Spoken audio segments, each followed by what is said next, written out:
Welcome back to the channel. आज के video में हम लोग बात करेंगे कौन कौन से इंस्टेंस है और कौन कौन से सर्कमस्टेंसेस है जब एक असेसी को और एक पर्सन को इनकम टैक्स रिटर्न भरने की ज़रूरत होती है। तो दोस्तों वीडियो को स्टार्ट करते हैं। अब हम देखते हैं कौन कौन से इंस्टेंस है या कौन कौन से सर्कमस्टेंसेस है जब एक पर्सन को और एक असेसी को रिटर्न फाइल करने की ज़रूरत पड़ती है। तो पढ़ते हैं when a person is required to file income tax return. पहला हम पढ़ते हैं कि व्हेन इनकम ऑफ असेसी और अ पर्सन एक्सीज 2.5 लाख रुपए, यानी कि एक असेसी की या एक पर्सन की जब इनकम 2.5 लाख से ऊपर हो जाती है तो एक असेसी को और एक पर्सन को इनकम टैक्स रिटर्न फाइल करना ज़रूरी होता है। लेकिन क्या होता है कि 5 लाख तक की जो अभी इनकम है उस पर कोई टैक्स नहीं लगता। लेकिन क्या होता है जब अब आपकी इनकम 2.5 लाख से ऊपर चली जाएगी तो आपको इनकम टैक्स रिटर्न भरना मैंडेटरी है। लेकिन अब न्यूज़ लैब के हिसाब से तो आपको 7.5 लाख तक की इनकम पे कोई टैक्स नहीं देना, बट 2.5 लाख से ऊपर अगर आपकी इनकम चली जाएगी तो आपको इनकम टैक्स रिटर्न फाइल करना मैंडेटरी है।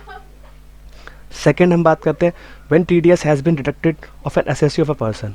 वो कह रहे हैं कि जब आपके असेसी या किसी भी पर्सन का TDS डिडक्ट कर लिया जाए बट उसकी बेसिक एग्जम्पशन लिमिट से ऊपर हो, यानी कि 2.5 लाख से ऊपर चली जाए इनकम या 2.5 लाख से नीचे भी हो, तब भी उसको इनकम टैक्स रिटर्न फाइल करना ज़रूरी होता है क्योंकि उसको रिफंड लेना होता है। तो अगर वो रिटर्न फाइल नहीं करेगा तो उसका सारा का सारा टैक्स जो होगा वो नुकसान हो जाएगा। लेकिन उसको रिटर्न फाइल करने की ज़रूरत नहीं थी, लेकिन क्या होता है उसका TDS कटा हुआ था, लेकिन उसको TDS का रिफंड अगर लेना है, किसी कॉन्ट्रैक्टर ने किसी से भी उनका ITR फाइल किया है तो और उसका TDS काटा है तो उसके केस में क्या होगा कि उसको रिटर्न लेना मैंडेटरी हो जाता है। तो इसलिए ये भी केसेस बनता है कि भाई आपको जब आपका TDS कटा है, चाहे आपकी इनकम 2.5 लाख से ऊपर हो चाहे नीचे हो, तब भी आपको रिटर्न फाइल करना ज़रूरी होता है। थर्ड होता है व्हेन असेसी परफॉर्म्स सेल और purchase of shares, mutual funds and crypto currency. वगैरह कि कोई भी असेसी और एक पर्सन जो भी कभी भी एक सेल परचेज ऑफ शेयर करता है, यानी कि स्टॉक मार्केट में आप ट्रेडिंग करते हैं, आपने एक शेयर खरीदा 10 रुपये का और वो बेच दिया 100 रुपये का, तो 90 रुपये का प्रॉफिट हो गया।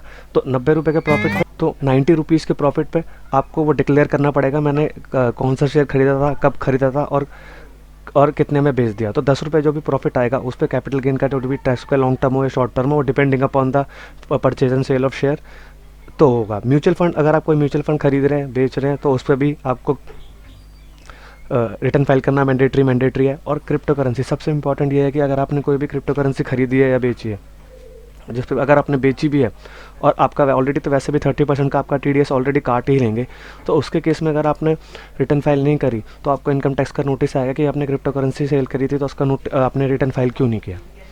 3 हो गए।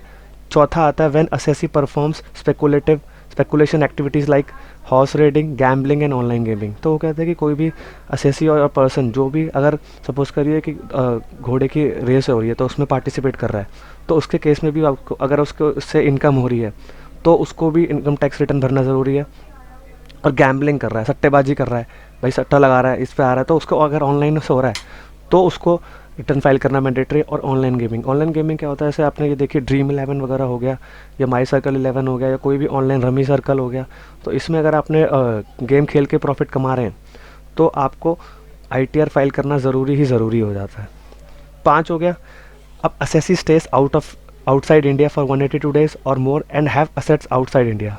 कह रहा है 5th में क्या हुआ कि भाई असेसी क्या है, इंडिया का तो था रेसिडेंट, बट वो क्या किया, उसने 180 दिन से ज़्यादा बाहर रहा, मतलब 82 दिन से ज़्यादा वो बाहर काम कर लिया और उसके पास असेट्स भी है, यानी कि उसने बाहर काम करके मेहनत करके असेट्स कमाई और मतलब है तो सिटीजन वो इंडिया का ही, लेकिन उसको रिटर्न फाइल करना मैंडेटरी हो जाएगा क्योंकि वो असेसी तो इंडिया का है और वो क्या करेगा, रेसिडेंट और नॉन रेसिडेंट की कैटेगरी में आ जाएगा। तो उसके केस में उसको ITR फाइल करना ज़रूरी है। और असेट्स अगर आपने खरीद दिया और वो आपको बाहर आप उससे खरीद के रह रहे हैं उस एसेट्स में, और अभी तक आपने यहाँ पे डिक्लेरेशन नहीं दिया कि भाई आपने एसेट्स खरीदी थी और वो हम उसमें रह रहे हैं, तो उसके केस में भी आपको हैवी पेनल्टीज लगती थी, इनकम टैक्स का नोटिस भी आ सकता है। तो इसलिए उसके केस में भी आपको ITR भरना बहुत ज़रूरी हो जाता है।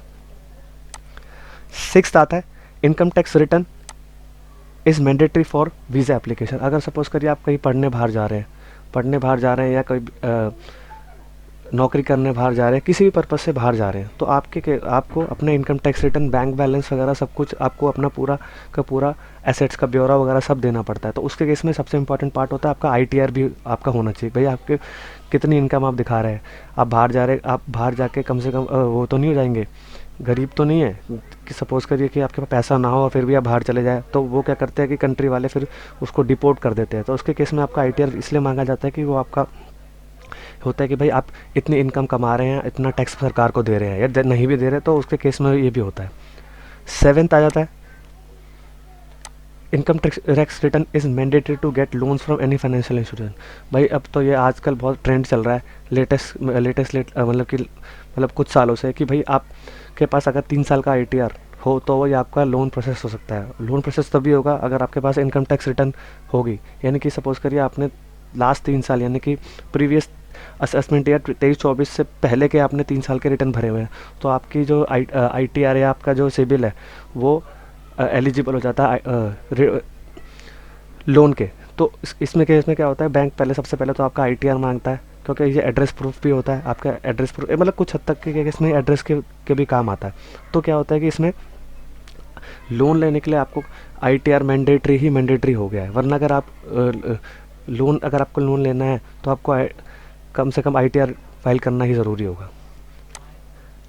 8th आता है कि आपकी कोई भी FD से इनकम है, यानी सपोज करिए आपने FD कराई बहुत सारे बैंक्स में, तो उसका क्या होता है, FD का ब्याज मिलता है साल ब साल।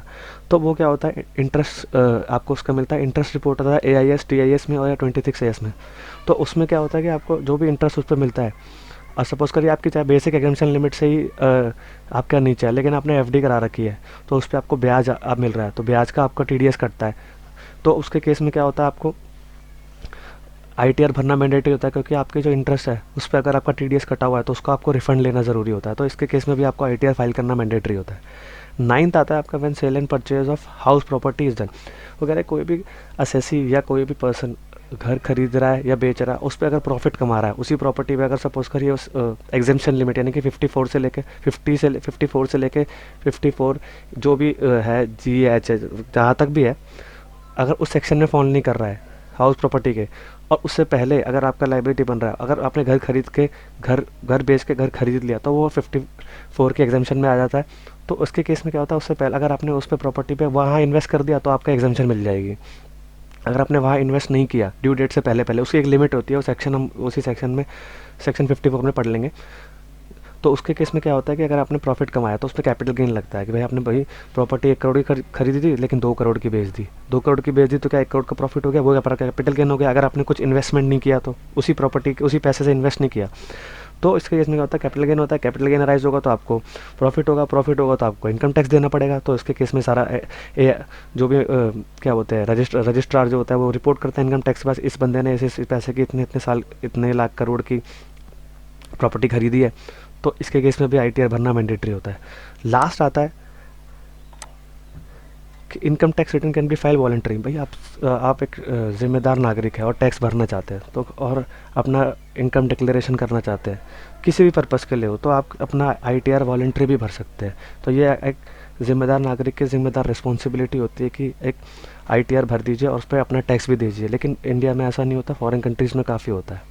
तो गाइस ये था एक छोटा सा वीडियो कि जो मैंने बताया कि आपको एक सर्कमस्टेंसेस जहाँ पे आपको ITR भरना बहुत ही मैंडेटरी होगा, और कौन कौन से सर्कमस्टेंसेस है, कौन कौन से इंस्टेंस है, तो इसमें ITR भरना ज़रूरी है। तो गाइस इस वीडियो में कुछ भी अच्छा लगा हो तो मेरे चैनल को लाइक, सब्सक्राइब एंड शेयर करिए और बेल आइकन भी प्रेस कर दीजिए, जिससे कि मैं आपके लिए ऐसे ही इन्फॉर्मेटिव वीडियोज़ लेके आता रहूँ और आपको बताता रहूँ कि आपको कब आपको ITR भरना ज़रूरी है, कब आपको ITR भरना नहीं ज़रूरी।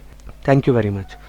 एंड गाइस एक इंपॉर्टेंट इन्फॉर्मेशन और देना चाहता हूँ कि नियर फ्यूचर में मैं TDS, income tax, GST, tally और अकाउंटिंग से रिलेटेड कोर्सेज लॉन्च करने जा रहा हूँ, जो कि आपको बहुत ही रीज़नेबल रेट पे मिल जाएंगे और आपके लिए बहुत हेल्पफुल होंगे। Thank you very much.